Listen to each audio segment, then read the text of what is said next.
Friends, അപ്പം നമ്മളൊരു പുലർച്ചെ 4 മണിയോട് കൂടിയിട്ടാണ് പാലക്കാട് നിന്നും യാത്ര തിരിച്ചത്. നമ്മളുടെ ലക്ഷ്യം ആലപ്പുഴ ബോർഡറായിട്ടുള്ള എറണാകുളം കഴിഞ്ഞിട്ടുള്ള അരൂർ എന്നുള്ള സ്ഥലത്തേക്കാണ്. അപ്പോൾ നമ്മൾ എരിഞ്ഞാലക്കുടയിലുള്ള ഒരു ശരവണ ഭവൻ എന്നുള്ള ഒരു റെസ്റ്റോറൻറ്റിൽ ഒരു കാലി ചായ കുടിക്കാൻ വേണ്ടി നിർത്തിയിരിക്കുന്നതാണ്. ഇപ്പോൾ സമയം ഏതാണ്ട് 6:30 കഴിഞ്ഞിരിക്കുന്നു.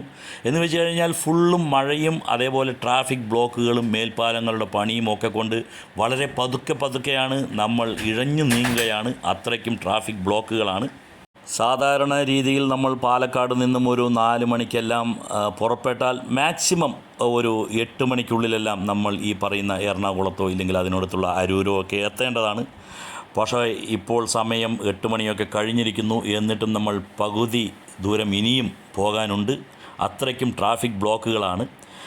ഇത്തരം ട്രാഫിക് ബ്ലോക്കുകളെല്ലാം താൽക്കാലികമായി എല്ലാ സ്ഥലങ്ങളിലും ഉണ്ടാകും. എങ്കിലും ഇതൊരു പതിവ് കാഴ്ചയാണ് എന്നാണ് അറിയാൻ കഴിഞ്ഞത്. അതെന്തുകൊണ്ടാണ് എന്ന് വെച്ച് കഴിഞ്ഞാൽ ഒരുപാട് സ്ഥലങ്ങളിൽ നമ്മളുടെ മേൽപ്പാലങ്ങളുടെ പണി നടന്നുകൊണ്ടിരിക്കുന്നു. അതിനും പുറമെ ഇപ്പോൾ നല്ല മഴയും പെയ്യുന്നു. സാധാരണ നമ്മൾ പല സ്ഥലങ്ങളിലും കാണാറുണ്ട് ഇത്തരം ട്രാഫിക് ബ്ലോക്കുകൾ.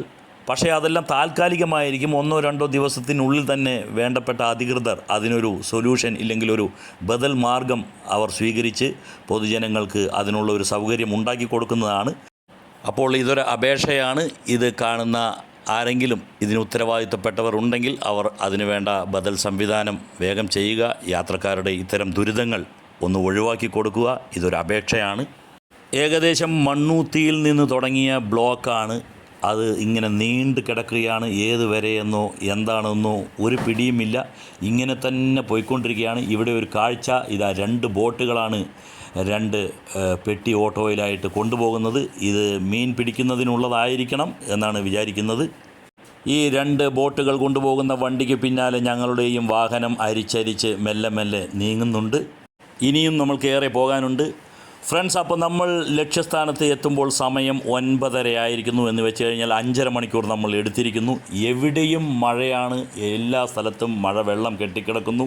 അത്തരം കാഴ്ചകളാണ് എല്ലാവിടെയും. റോഡുകളെല്ലാം നമ്മൾക്ക് കണ്ടാൽ അറിയാം. എല്ലാം വെള്ളം മൂടിക്കിടക്കുന്ന റോഡുകൾ.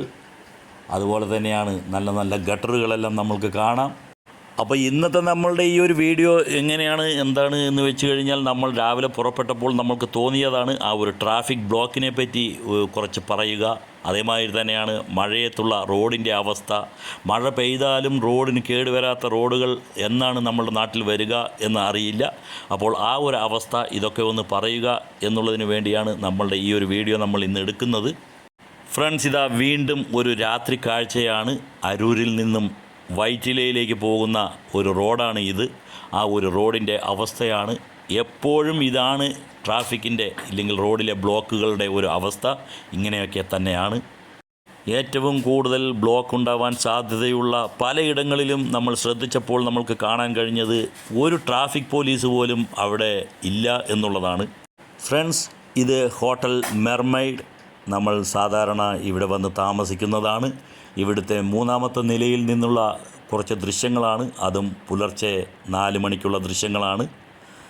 നമ്മൾ ഇതിനു മുമ്പും മെർമെയ്ഡിൻ്റെ മാത്രമായിട്ട് ഒരു വീഡിയോ ചെയ്തിട്ടുണ്ട്. അതിനുശേഷവും നമ്മളൊരിക്കൽ ഒരു ബോട്ട് യാത്രയിൽ ഈ മെർമെയ്ഡിനെ നമ്മൾ കാണിച്ചിട്ടുണ്ട്. എന്ന് വെച്ച് കഴിഞ്ഞാൽ ഇതിന് തൊട്ടടുത്തുകൂടി തന്നെയാണ് വലിയൊരു കനാൽ പോകുന്നത്. അപ്പോൾ അതിലൂടെ ബോട്ട് സർവീസ് എല്ലാം ഉള്ളതാണ്. നമ്മൾ അരൂരിൽ നിന്നും വൈറ്റില ഈ ഒരു മെർമെയ്ഡ് എന്നുള്ള ഹോട്ടലിലേക്ക് ഏകദേശം 15 കിലോമീറ്ററോ എന്തോ ആണ്. ഇവിടേക്ക് എത്താൻ ഏകദേശം 1 മണിക്കൂറിൽ കൂടുതൽ സമയം എടുത്തു എന്ന് പറഞ്ഞു കഴിഞ്ഞാൽ നിങ്ങൾക്ക് അപ്പോൾ മനസ്സിലാകും ആ ഒരു ട്രാഫിക് ബ്ലോക്കിൻ്റെ കാഠിന്യം എത്രയായിരുന്നു എന്ന്. അത്രയ്ക്കും ട്രാഫിക് ബ്ലോക്കായിരുന്നു. രാത്രി ഭക്ഷണമെല്ലാം കഴിഞ്ഞ് ഞങ്ങൾ റൂമിലേക്ക് വന്നു. ഒന്ന് കിടന്നുറങ്ങി.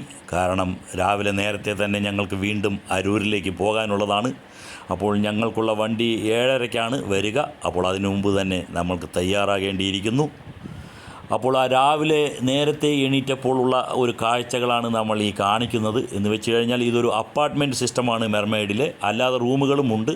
ഈ അപ്പാർട്ട്മെൻറ്റ് എന്ന് വെച്ച് കഴിഞ്ഞാൽ കോമണായിട്ട് ഒരു റൂം അതിൻ്റെ ഒരു കോമൺ ആയിട്ടുള്ളൊരു വാതിലാണ് ഉണ്ടാവുക. ആ വാതിൽ തുറന്നു കഴിഞ്ഞാൽ അതിനുള്ളിൽ 3 റൂമുകൾ. അതിലൊരു സിറ്റിംഗ് റൂം, ഒരു ഡൈനിങ് ഏരിയ, ഒരു കിച്ചൺ ഇതെല്ലാം ഉണ്ടാകും.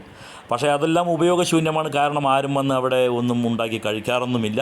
എല്ലാവരും താൽക്കാലികമായി 1-2 ദിവസത്തിന് വരുന്ന ആളുകളായിരിക്കും. അപ്പോൾ ഞങ്ങൾക്ക് അനുവദിച്ചത് ഈ ഒരു അപ്പാർട്ട്മെൻറ്റിലാണ്. മഴ ഇത്രയും കാഠിന്യത്തിൽ പെയ്താൽ നമ്മൾ ഇതല്ലാതെ വേറെ വഴിയൊന്നുമില്ല. നമ്മൾ ഉണങ്ങാൻ ഇങ്ങനെയുള്ള മാർഗങ്ങളൊക്കെ അവലംബിച്ചു എന്നിരിക്കും. പക്ഷേ ഇത് ഓക്കെയാണ്. ഇത് മഴ പെയ്തു കഴിഞ്ഞാൽ, വലിയ മഴയും ഒക്കെ ആയിക്കഴിഞ്ഞാൽ നമ്മൾ ഡ്രസ്സെല്ലാം നനയും. അപ്പോൾ ഇങ്ങനെയൊക്കെ ചെയ്യേണ്ടി വരും. അതൊരു കാര്യം ശരി തന്നെയാണ്. എന്നാലും ഈ ഹോട്ടലിൻ്റെ അധികൃതരുടെ ഒരു ശ്രദ്ധയ്ക്ക്, ഹോട്ടലിൽ ഒരു റൂം എടുക്കുമ്പോൾ ആ റൂമിൽ ഒരു ബേസിക്കായിട്ടുള്ള ആവശ്യങ്ങൾ, ഒരു മിനിമം ആവശ്യങ്ങളെല്ലാം ചെയ്ത് കൊടുക്കേണ്ടതാണ്. എന്ന് വെച്ച് കഴിഞ്ഞാൽ എല്ലാ റൂമിലും നല്ല കബോർഡുകൾ, അതെല്ലാം ഡ്രസ്സ് എന്തെങ്കിലും തൂക്കിയിടാനുള്ള ഹാങ്ങറുകൾ, ഇത്തരം ചെറിയ ചെറിയ കാര്യങ്ങളെല്ലാം അവർ ചെയ്തു കൊടുക്കണം. ഹോട്ടൽ അധികൃതരുടെ ശ്രദ്ധയിൽ ഈ ഒരു വീഡിയോ എത്തുകയാണെങ്കിൽ ഇതൊരു അപേക്ഷയായി സ്വീകരിച്ച് ഇത്തരം കാര്യങ്ങളിൽ ശ്രദ്ധിക്കുക. ഇതാണ് ഞങ്ങൾക്ക് അനുവദിച്ചിട്ടുള്ള റൂം. രാവിലെ എണീറ്റപ്പോഴുള്ള ബെഡിൻ്റെ ദൃശ്യങ്ങളാണ്. നമ്മളുടെ ഇന്നത്തെ ഈ ഒരു വീഡിയോ നമ്മളിവിടെ നിർത്തുകയാണ്. നമ്മളുടെ വീഡിയോ നിങ്ങൾക്ക് ഇഷ്ടപ്പെട്ടുവെങ്കിൽ നമ്മളുടെ ചാനൽ ഒന്ന് സബ്സ്ക്രൈബ് ചെയ്യുക. എല്ലാവരും തന്നെ ഇതൊന്ന് ലൈക്ക് ചെയ്യുക. എല്ലാവരും തന്നെ ഇതൊന്ന് ഷെയർ ചെയ്ത് മറ്റുള്ളവരിലേക്ക് കൂടെ എത്തിക്കുക. അടുത്ത ഒരു വീഡിയോയുമായിട്ട് വരുന്നവരേക്കും ബൈ, എൻജോയ്.